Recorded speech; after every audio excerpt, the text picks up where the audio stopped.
हाय मेरे प्यारे दोस्तों।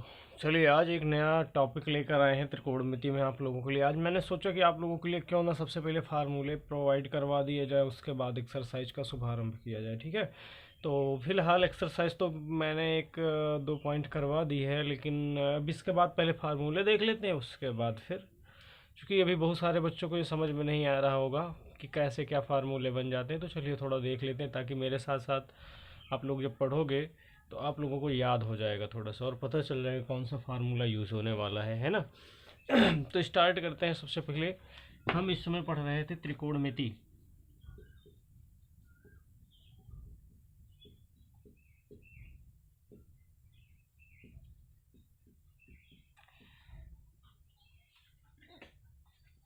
कक्षा 10 की। तो त्रिकोणमिति होती क्या चीज़ है, तो सबसे पहले बेसिक से स्टार्ट करते हैं। त्रिकोणमिति होती क्या चीज़ है, तो किसी त्रिभुज के कोणों एवं भुजाओं की माप को ही त्रिकोणमिति कहा जाता है। ठीक है, किसी त्रिभुज की कोणों एवं भुजाओं से संबंधित माप को ही त्रिकोणमिति कहा जाता है। जो त्रिकोणमिति होती है बच्चा, इसमें सिर्फ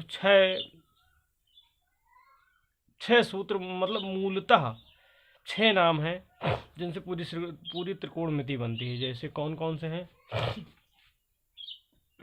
साइन, कॉस, टैन, काट, सेक, कासेक। तीन और तीन छः, ये छः हैं, और इन्हीं से टोटल फार्मूले बनने वाले हैं ये छः। ठीक है। अब ये छः त्रिकोणमिति में अच्छों को डरा देते हैं, लेकिन हमें डरना नहीं है, हमें इनका सामना करना है, और कुछ डरने वाली चीज़ भी नहीं है। ये छः नाम साइन, कॉस, टैन, काट, सेक, कॉसेक, इतना ही है बस। पूरा फार्मूला ही इतने पर है, जितने भी फार्मूले बनेंगे सब इतने पर, और हमें डरना नहीं है। चलिए इसका जो पहला फार्मूला है उसको समझ लेते हैं। पहला फार्मूला होता है हमारा साइन थीटा, यही साइन वाला, आगे थीटा लगा दिया गया। तो साइन थीटा बराबर फार्मूला होता है लंब बटा कर्ण। ठीक है, और कास थीटा बराबर होता है आधार बटा कर्ण। उसके बाद आता है टैन थीटा बराबर लंब बटा आधार। ये तीन सूत्र आपको याद करने हैं। साइन थीटा बराबर लंब बटा कर्ण, कास थीटा बराबर आधार बटा कर्ण, और टैन थीटा बराबर लंब बटा आधार। अब आप सोच रहे होंगे सर ये तीन सूत्र कैसे याद करना है? मतलब बस यही तीन तुम्हें याद ही करने हैं, आगे के तीन सूत्र चुटकी में कैसे, चलो समझ लेते हैं। साइन का उल्टा होता है कासेक, ये कासेकीय वाला। साइन कास टैन, 1 2 3।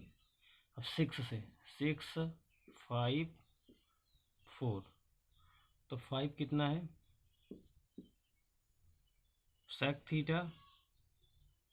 4 कितना है? Cot theta. इधर जितने लिखे जा रहे हैं इधर वाले इधर से अपोजिट है, ध्यान रखना। जैसे साइन थीटा बराबर लंब बटा कर्ण, कासेक थीटा बराबर कर्ण बटा लंब। मतलब इधर के याद करो, इधर के अपने आप याद हो जाएंगे। फिर कास थीटा बराबर आधार बटा कर्ण, तो सेक थीटा बराबर क्या हो जाएगा? कर्ण बटा आधार।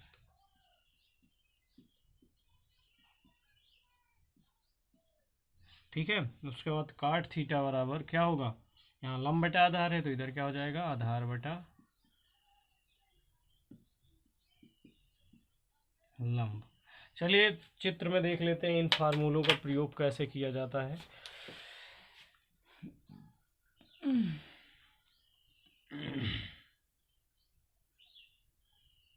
ए बी सी। देखो जो बेटा, जो इसका प्रयोग होता है वो हमेशा समकोण त्रिभुज में होता है। जो त्रिकोणमिति लगाई जाती है हमेशा समकोण त्रिभुज। समकोण त्रिभुज का मतलब होता है कि एक कोण इसका समकोण होता है, यानी कि 90 डिग्री, शेष दो कोण 90 अंश के, 90 अंश से छोटे होते हैं। ठीक है, यानी एक कोण कितना होता है 90 अंश का, और शेष अन्य दो कोण कितने होते हैं 90 अंश से छोटे होते हैं। तो हमेशा समकोण त्रिभुज में ही त्रिकोणमिति लगती है। ठीक है, इस बात को ध्यान में रखेंगे। तो अब आगे शुरू किया जाए। तो इन फार्मूलों का उपयोग, तो देखिए यहाँ पे जैसे ए है तो एक इसको हम मान लेते हैं थीटा। ठीक है, तो इसको कि चाहे इसको थीटा मान लो, चाहे इसको किसी एक को, चाहे ए को चाहे सी को, जो बी है ये हमेशा 90 डिग्री होता है, ये नहीं चेंज होता। इसमें से यही दो कोण को माना जाता है, चाहे इसको मानो चाहे इसको मानो। जो 90 अंश वाला है उसको हम नहीं मानते हैं, ये जो थीटा दिया गया है हमेशा इसी को माना जाएगा। ठीक है, और जो समकोण होता है यानी 90 अंश वाली भुजा होती है, इसके सामने वाली भुजा हमेशा क्या होती है, कर्ण होती है। ये कभी भी चेंज नहीं होती, हमेशा जहाँ भी समकोण होगा उसके सामने कर्ण हो जाएगा। चाहे ये चित्र हम ऐसे बना लें, अब ये 90 डिग्री है तो ये वाला हो जाएगा कर्ण। ठीक है, तो बात समझ में आई, कर्ण हमेशा समकोण के सामने वाली भुजा हो जाएगी। तो और आगे क्या है, तो ये हमें तो पता चला। फिर मैंने क्या किया, इसमें से कोई एक कोण थीटा मान लिया, इसको चलो ए को मान लिया। तो ए के लिए साइन थीटा का मान कितना होगा, देखिए ए के लिए जब ये थीटा है तो साइन थीटा बराबर क्या होता है, फार्मूला लंब बटा कर्ण। ठीक है, तो देखिए ये तो कर्ण हो गया। तो जो ये थीटा जिसको मानेंगे, इसकी सम्मुख भुजा हमेशा लंब होती है। ठीक है, कौन सी भुजा, सम्मुख भुजा। थीटा की सम्मुख भुजा क्या होती है, लंब, और थीटा की संलग्न ये जुड़ी हुई भुजा ये होती है हमेशा आधार। ठीक, ये हमेशा आधार होगी, क्योंकि ये थीटा से बिल्कुल सटी हुई भुजा है तो ये आधार होगी, और ये इसके सामने वाली भुजा लंब होगी। तो साइन थीटा बराबर लंब बटा कर्ण। तो इसको हम क्या लिख सकते हैं, लंब कितना है, लंब BC बटा कर्ण कितना है, AC। इसी तरह से अगर हम कास की बात करें तो क्या हो जाएगा, कास थीटा बराबर क्या होता है, फार्मूला आधार बटा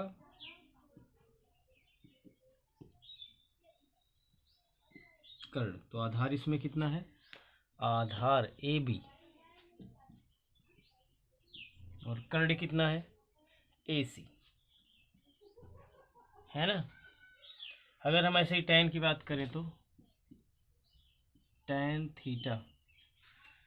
थीटा बराबर क्या होता है, लंब बटा आधार। तो लंब कितना है BC, आधार कितना है AB, तो BC बटा AB, BC बटा AB। इसी तरह से हम किसी को भी, ये 6 है, 6 में से किसी को भी हम लिख सकते हैं, किसी का भी मान। ठीक है, अगर मान लो कि ये एंगल हमारा चेंज हो जाए, कैसे, ये तो इसका एंगल रहा,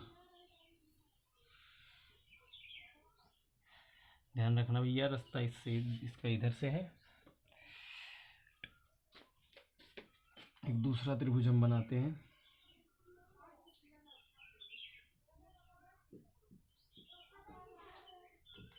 इसमें हम इसको थीटा मानेंगे।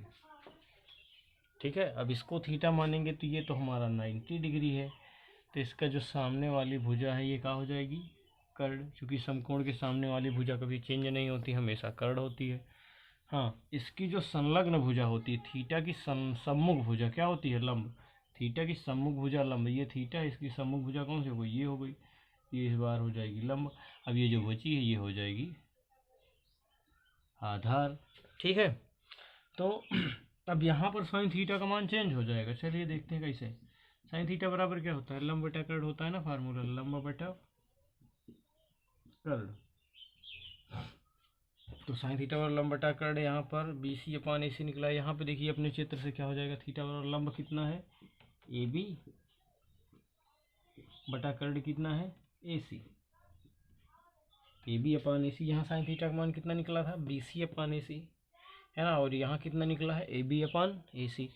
ठीक है, उसके बाद कास थीटा का देख लेते हैं, क्या ये भी चेंज होगा, आधार बटा कर्ण होता है ना, फार्मूला कॉस थीटा बराबर आधार बटा कर्ण। क्या cos थीटा बराबर आधार ये है, कर्ण ये है, तो यानी कि BC अपान AC, BC अपान AC, BC अपान AC। तो यहाँ पे देखिए cos थीटा का मान AC AB अपान AC